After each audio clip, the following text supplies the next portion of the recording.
mes chers compatriotes, comme vous le savez, ce vendredi 14 avril, le Conseil constitutionnel a validé, pour l'essentiel, la loi sur nos retraites, et je l'ai donc logiquement promulguée.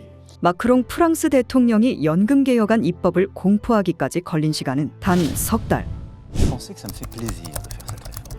Dites-le nous. Non. Est-ce que vous pensez que j'aurais pas pu faire comme tant avant moi, mettre la poussière sous le tapis? Posé par Madame Marine Le Pen et 87 membres.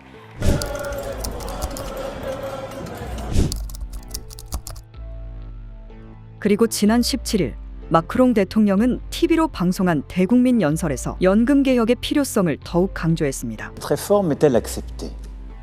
À l'évidence, non. Et malgré les mois de concertation, un consensus n'a pas pu être trouvé, et je le regrette. Nous devons en tirer tous les enseignements. C'est là le grand projet que je porte devant vous et avec vous. 노조와 야당의 반대에도 단 석 달 만에 이뤄낸 연금개혁 입법화. 프랑스 내에선 마크롱 대통령의 흔들리지 않는 뚝심과 추진력으로 프랑스 연금개혁의 골든타임을 지킬 수 있었다는 평가가 나오고 있습니다. 지난 14일 프랑스 곳곳에선 냄비와 프라이팬을 두드리는 소리가 거리에 울려 퍼졌습니다.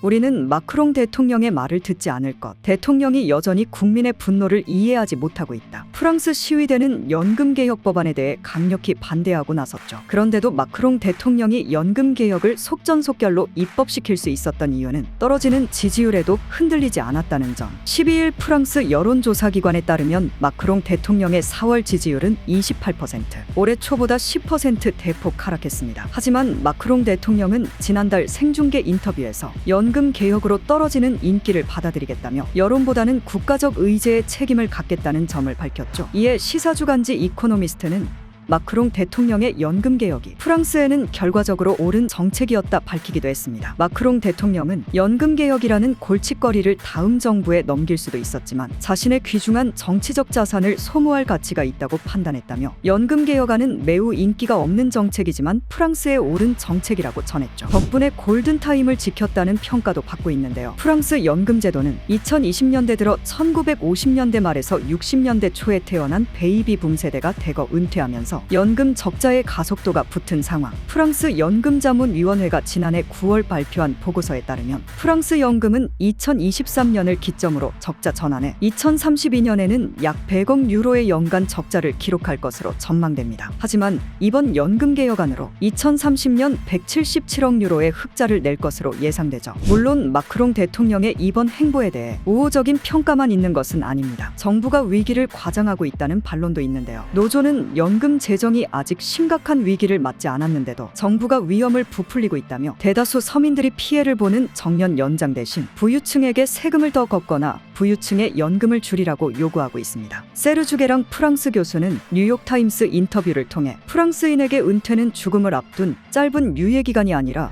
인생의 축복이자 평생의 노동에 대한 보상이라고 말하기도 했죠. 노조는 오는 5월 1일 대규모 파업 시위를 예고하기도 했습니다. 그 어떤 정치인도 감히 나설 수 없었던 연금개혁에 용감하게 칼을 빼든 마크롱 대통령. 마크롱은 국민의 분노를 알지만 개혁이 필요하다며 밀어붙였습니다. 뿐만 아니라 연금에 이어 직장 교육개혁까지 밀어붙일 태세입니다. 윤석열 대통령은 취임 직후에 이어 올해 신년사에서 미래 세대의 운명이 달린 노동교육연금 3대 개혁을 더는 미룰 수 없다고 강조했는데요.